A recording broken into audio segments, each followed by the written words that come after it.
La composition actuelle de la CENI, la Commission électorale nationale indépendante, doit être modifiée. C'est l'exigence d'une quarantaine d'organisations de la société civile burkinabé. Cette coalition récuse la composition actuelle de cette institution qui doit organiser les élections en 2015 au Burkina Faso.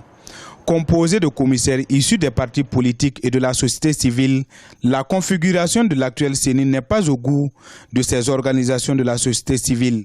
Si on charge un commissaire issu d'un parti politique d'organiser les démembrements de la commission dans une région ou d'organiser les opérations de vote dans une région, il nous semble impossible que ces commissaires agissent sans faire intervenir les intérêts de son parti dans les opérations qu'il est en train de superviser ou d'organiser lui-même.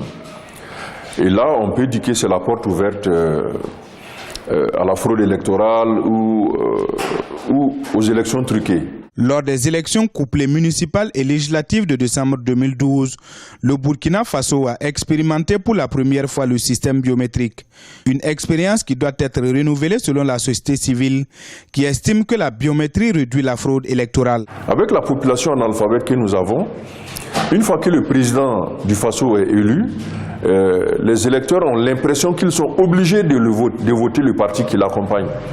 Donc on a une sorte d'influence de l'élection présidentielle sur l'élection législative et communale. Et nous pensons qu'en faisant tout le même jour, on a une chance d'avoir plus de démocratie et un partage du pouvoir beaucoup plus grand. Ce qui va éviter l'exclusion et éviter les problèmes à l'avenir. En 2015, le Burkina Faso connaîtra 3 élections. Des élections dont le calendrier sera décliné le 14 janvier prochain.